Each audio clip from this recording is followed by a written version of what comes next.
हमारे 190 बच्चों का भविष्य तबाह करने की कोशिश की जाएगी, तो हम इनको नहीं जीने देंगे, हम इनको सुख की सांस नहीं लेने देंगे।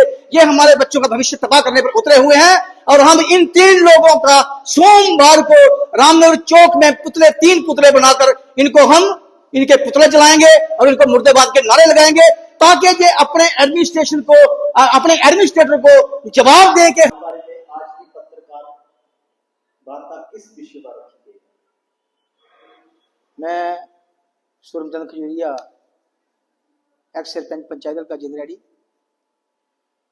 तो मैं सब साथियों को नमस्कार करता हूँ।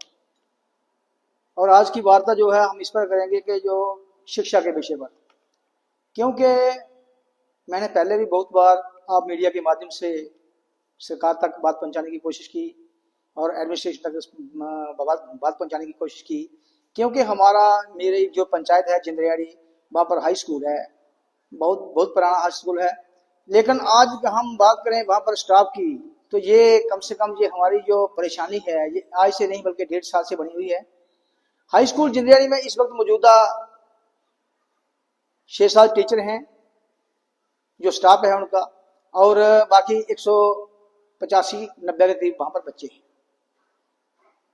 तो हमने बहुत बार सीओ साहब के नोटिस में बुलाया है और कई बार हमने वहां पर एप्लीकेशन की अपने गांव की तरफ से वहां पर एप्लीकेशन दी हैं। तो पिछले दिनों में क्या होता है, वहां पर एक मैडम थी, वो साइंस टीचर थी रेणुका, पिछले 2-4 महीने से उसको high school government high secondary school मारता में उसको अटैच कर दिया। अगर जिंदरेडी हाई स्कूल में पहले से स्टाफ कम है, तो फिर उसको साइंस टीचर को गवर्नमेंट हाई स्कूल मारता में अटैच करने का फन क्या था? इस विषय पर हमने सीओ साहब के नोटिस में लाया। तो उसके बाद उन्होंने उसी दिन जो 2 टीचरों को वहां पर हाई स्कूल जिंदरेडी में भेज दिया, और उसके बाद कोई 8-10-15 दिन हुए, कल से फिर principal higher secondary Ramnagar, principal higher secondary मारता और जेडीओ रामनगर 3 लोगों ने मिलकर फिर से उसका ऑर्डर जो कल से है वो हायर सेकेंडरी स्कूल मारता में कर दिया। ये ऐसा हम सोच रहे हैं कि ये लोग क्या कर रहे हैं, ये कोई इस एजुकेशन का कोई मजाक उड़ा रहे हैं, या हमारे बच्चों का भविष्य तबाह करने में इन्होंने कोई कसम खाई है कि हम जिंदरेडी के बच्चों का जो भविष्य है उसको तबाही करेंगे। तो हम ये कहना चाहते हैं कि हमने इस विषय पर सीओ साहब के ऑफिस में बात हुई है, तो उन्होंने भी हमें ये कहा है कि भाई ये वो क्लस्टर इंचार्ज हैं, एक जो हायर सेकेंडरी प्रिंसिपल मारता जो हैं वो भी क्लस्टर के इंचार्ज हैं, तो प्रिंसिपल हायर सेकेंडरी रामनगर जो हैं ये भी क्लस्टर इंचार्ज हैं रामनगर के। तो जेडीओ इनके साथ तीनों ने बैठकर ये राय पास की है कि भाई हम उस मैडम को फिर से उन्होंने मारता है वापस, जब उस मैडम की पोस्ट हाई स्कूल जिंदरेडी में है, उसको बार बार हायर सेकेंडरी मारता में अटैच करने की कौन सी बात है? तो आप इसका जिम्मेदार किसे मानते हैं? हम इसका जिम्मेदार उनको ही मानते हैं जो लोग इसका ऑर्डर कर रहे हैं। अटैचमेंट वो नीड बेस में अटैच, क्योंकि जॉइंट डायरेक्टर साहब ने उनको अथॉरिटी दी है कि रामनगर के अंदर एजुकेशन प्रॉब्लम को दूर करने के लिए, उसका समाधान निकालने के, स्टाफ का समाधान निकालने के लिए आप अपने लेवल पे बैठ के जहां जहां स्टाफ कम है वहां स्टाफ पूरा करने की, सफिशिएंट स्टाफ करने की कोशिश करें। तो ऐसा हमें यह लग रहा है कि भाई हाई स्कूल जिंदरेडी के साथ, जिंदरेडी के लोगों के साथ ये पार्शियलिटी क्यों की जा रही है कि उनके बच्चों की जो भविष्य वो तबाह करने में ये क्यों जुटे हुए हैं, जब वहां पर स्टाफ की कमी है। अगर एक मैडम को पहले से अटैच किया था, फिर जॉइंट डायरेक्टर साहब ने कहा कि उसको भाई दोबारा से जिंदरेडी में भेज दो, और दोबारा उसको जिंदरेडी में भेज दिया, और 10 दिन के बाद उनको क्या प्रॉब्लम आ गई कि फिर से उसको मारता में अटैच कर दिया। तो ये हमें एक बड़ी हैरानगी की बात लग रही है। तो हम ये कह रहे हैं कि हमें बार बार मीडिया के माध्यम से एडमिनिस्ट्रेशन तक बात पहुंचाने में भी हमारी कोई बात का कोई हमें रिस्पांस नहीं मिल रहा है, और बात मीडिया के माध्यम से हमें सरकार तक बात पहुंचाने पर भी हमें कोई रिस्पांस नहीं मिल रहा है। तो आगे का जो हमारी रणनीति है वो हम ये कहना चाहते हैं कि हमारे पास, हम लोगों के पास सिर्फ एक ही पावर है जो कि जमहूरियत है। हमारे बुजुर्गों ने हमें जमहूरियत की पावर जो बख्शी है, तो हम उस अपनी पावर को इस्तेमाल करने में उतर जाएंगे अभी। और अभी हम ये कहना चाहते हैं मीडिया के माध्यम से, जिन लोगों ने principal higher secondary Ramnagar, principal higher secondary मारता और जनरल एजुकेशन अफसर रामनगर, इनको हम अपनी तरफ से ये एक अल्टीमेटम देना चाहते हैं कि अगर आप इसी कदार पर उतरे हुए हैं, हमें परेशान करने की कोशिश ही कर रहे हैं, तो हम आपको चैन की नींद में नहीं सोने देंगे। जिंदरियाड़ी पब्लिक आपको चैन की नींद में नहीं सोने देगी।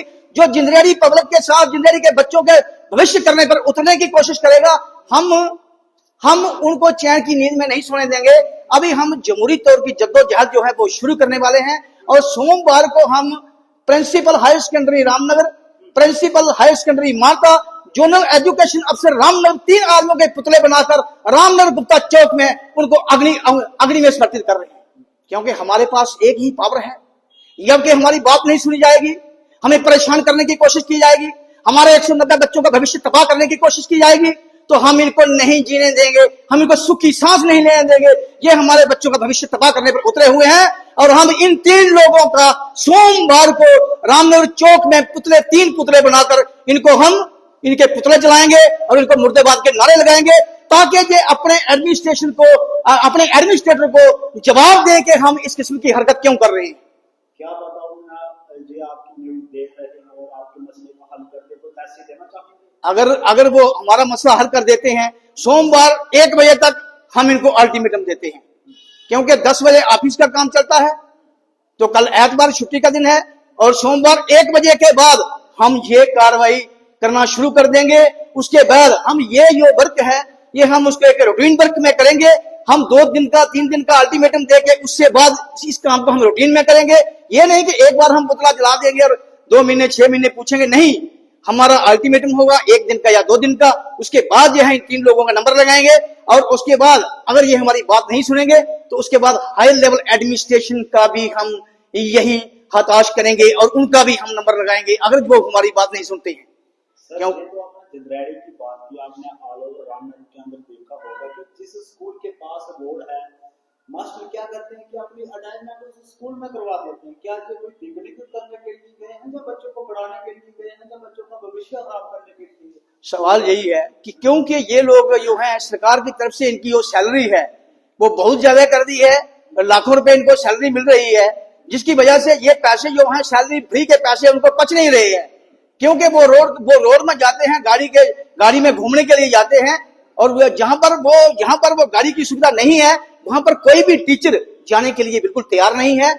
लेकिन हम देहात पसमानदा इलाका के जो लोग हैं, हम अच्छे तरीके से जानते हैं कि इन लोगों का इस लोक राज में लोगों ने इनसे काम किस तरह से लेना है, हमें वो आता है। लेकिन हम आज तक यही देखते रहे हैं कि क्या हमारी बात मीडिया के माध्यम से कोई एडमिनिस्ट्रेटर सुनता है, कोई सरकार का नुमाइंदा सुनता है। अगर वो नहीं सुनता है तो हम अगला हमारा जो रास्ता है, अगली हमारी जो रणनीति होगी वो यही होगी कि हम इनके पुतले जलाना और मुर्देबाद के नारा लगाना शुरू करेंगे, ताकि ये लोग अपनी एडमिनिस्ट्रेशन को जवाब दें कि हम ऐसा क्यों कर रहे हैं।